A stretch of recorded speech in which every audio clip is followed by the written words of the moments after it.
Hello friends, exam score YouTube channel में आप सभी का स्वागत है। दोस्तों, मेरा नाम है सूर्यकांत और आज हम इस वीडियो में सैयद वंश और अपलोधी वंश से जितने भी क्वेश्चन हमारे एग्जाम में बन सकते हैं उन सबको देखने वाले हैं। तो चलिए दोस्तों शुरू करते हैं। सैयद वंश, अगर सैयद वंश की बात करें तो सैयद वंश का आरंभ होता है 1414 ईस्वी में और ख़त्म कब होता है 1451 में। ठीक है, इस वंश का आरंभ तुगलक वंश के अंतिम शासक महमूद तुगलक की मृत्यु के पश्चात खिज्र खां द्वारा कब होता है 1414 में ईस्वी में शुरू हो जाता है। ठीक है, कब तक रहता है 1451 तक।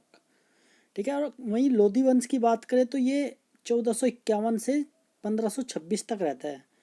ठीक है, लोधी वंश की स्थापना किसने की थी? बहलोल लोधी ने। कब? 1451 में। इस समय बहलोल लोधी कहाँ का इक़्तिदार था? सर हिंद का। ये क्वेश्चन पूछा जाता है कि जब लोधी वंश की स्थापना हुई तो उस टाइम बहलोल लोधी कहाँ का इक़्तिदार था? तो कहाँ का था? आपके सर हिंद का। ठीक है, और इस वंश का अंत कब हुआ? 1526 ईस्वी में, जब पानीपत का प्रथम युद्ध होता है बाबर और इब्राहिम लोधी के बीच। तो इब्राहिम लोधी हार जाता है और बाबर जीत जाता है, तब इसका इस वंश का यानी कि लोधी वंश का अंत हो जाता है। ठीक है, और कौन सा नया वंश आता है आपका? मुगल वंश। ठीक है, तो चलिए ऑब्जेक्टिव क्वेश्चन देखते हैं जितने भी हमारे एग्जाम में बन सकते हैं। दोस्तों, ये जो सीरीज हम चला रहे हैं ये बिल्कुल टॉपिक वाइज है। एक एक वंश से जितने भी इम्पोर्टेंट क्वेश्चन हमारे एग्जाम में बन सकते हैं और अब से पहले काफ़ी बार पूछे भी जा चुके हैं ये क्वेश्चन, तो हम उन सबको इस सीरीज में देख रहे हैं। ठीक है दोस्तों, तो चलिए शुरू करते हैं। MCQ type question. पहला क्वेश्चन है, तुगलक वंश के बाद दिल्ली में कौन सा वंश आया? तुगलक वंश के बाद कौन सा वंश आया? सैयद वंश। ठीक है, स्थापना किसने की थी? खिज्र खां ने। याद रखना है आपको। ठीक है, नेक्स्ट, सैयद वंश का संस्थापक कौन था? खिज्र खां। ठीक है, कौन? खिज्र खां। नेक्स्ट देखते हैं, सल्तनत काल का पहला सिया वंश कौन सा था? सिया वंश सल्तनत काल का पहला सिया वंश बताना है आपको। कौन सा था? सैयद वंश। सैयद वंश कौन सा था? सिया वंश। ठीक है, याद रखना है आपको। खिज्र खां की मृत्यु के बाद शासक कौन बना? मुबारक शाह। कौन बना? मुबारक शाह। ये उनका लड़का था। ठीक है, नेक्स्ट, बहलोल लोधी को दिल्ली आने के लिए किसने आमंत्रित किया था? किसने आमंत्रित किया था? अलाउद्दीन आलम शाह। किसने? अलाउद्दीन आलम शाह ने। नेक्स्ट देखते हैं, सैयद वंश का अंतिम शासक कौन था? अब बताना है कौन? सैयद वंश का अंतिम शासक कौन था? अलाउद्दीन आलम शाह। ठीक है, नेक्स्ट, खिज्र खां ने कौन सी उपाधि धारण की थी? खिज्र खां ने कौन सी उपाधि धारण की थी? रैयत ए आला।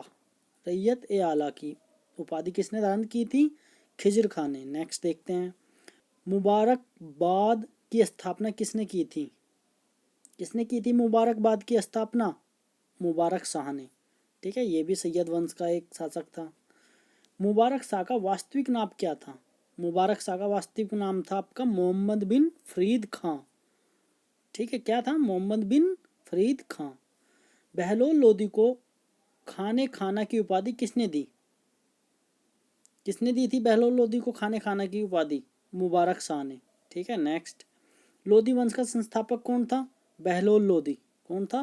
बहलोल लोधी। दोस्तों, यहाँ पे आपको एक बात समझनी होगी, जो सैयद वंश है ना, सैयद वंश का इतिहास जो है ना इतना इफेक्टिव नहीं रहा गुलाम वंश में, जो जिससे काफ़ी ज़्यादा क्वेश्चन बन सकते हैं। ठीक है, लोधी वंश है, लोधी वंश से काफ़ी क्वेश्चन बन सकते हैं, उन पे हम थोड़े ज़्यादा क्वेश्चन देखेंगे। ठीक है, तो नेक्स्ट देखते हैं, बहलोल लोधी ने लोधी वंश की स्थापना कब की? कब की थी लोधी वंश की स्थापना? 1451 ईस्वी में। ठीक है, किसने? बहलोल लोधी ने।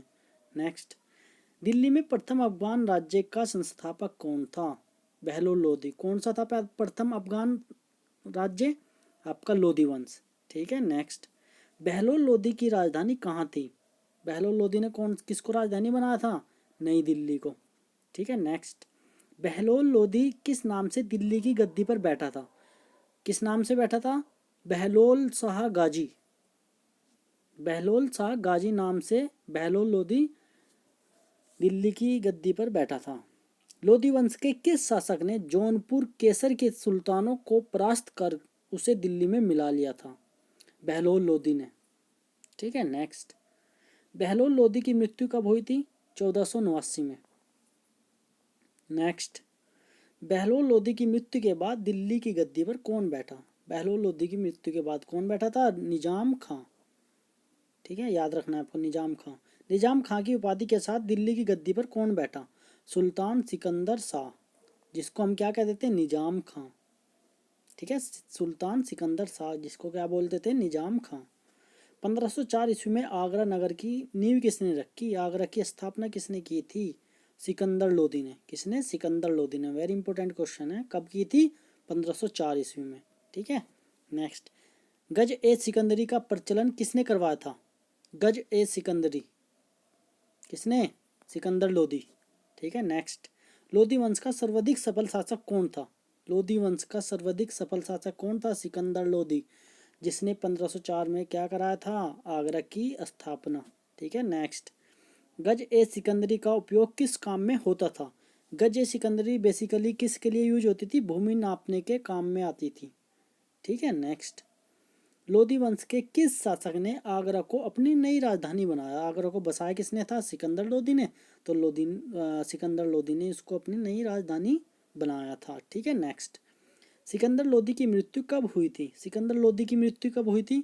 1517 ईस्वी में। कब? 1517 ईस्वी में। नेक्स्ट, सिकंदर लोदी की मृत्यु के बाद आगरा के सिंहासन पर कौन बैठा? सिकंदर लोदी के बाद कौन बैठा था? सिकंदर लोदी का पुत्र था, जिसका नाम क्या था? इब्राहिम लोदी। ठीक है, वही है पानीपत वाला। नेक्स्ट, इब्राहिम लोदी के विरुद्ध आक्रमण करने के लिए बाबर को किसने आमंत्रित किया था? Very important question. Ibrahim Lodi के विरुद्ध आक्रमण करने के लिए बाबर को किसने आमंत्रित किया था? पंजाब के शासक दौलत खां। पंजाब का शासक था एक दौलत खां लोदी। एम एक इब्राहिम लोदी के चाचा थे, क्या नाम था उसका? आलम खां। ठीक है, पंजाब के शासक कौन था? दौलत खां लोदी। और दूसरा कौन था? इब्राहिम लोदी का चाचा था आलम खां। इब्राहिम लोदी एवं बाबर के मध्य पानीपत का युद्ध कब हुआ? इब्राहिम लोदी और बाबर के मध्य फर्स्ट पानीपत का युद्ध हुआ था ना, कब हुआ था? 1526 ईस्वी में। ठीक है, कब? 1526 ईस्वी में, जिसमें जिसमें क्या होता है? इब्राहिम लोदी की हार हो जाती है और बाबर जीत जाता है, जिससे लोदी वंश समाप्त हो जाता है और मुगल काल शुरू हो जाता है। ठीक है, 1526 में। तो आई होप दोस्तों आपको अच्छा लगा होगा, और कल हम मुगल राज्य के बारे में देखेंगे। ठीक है, थैंक यू फॉर वॉचिंग। जय हिंद दोस्तों।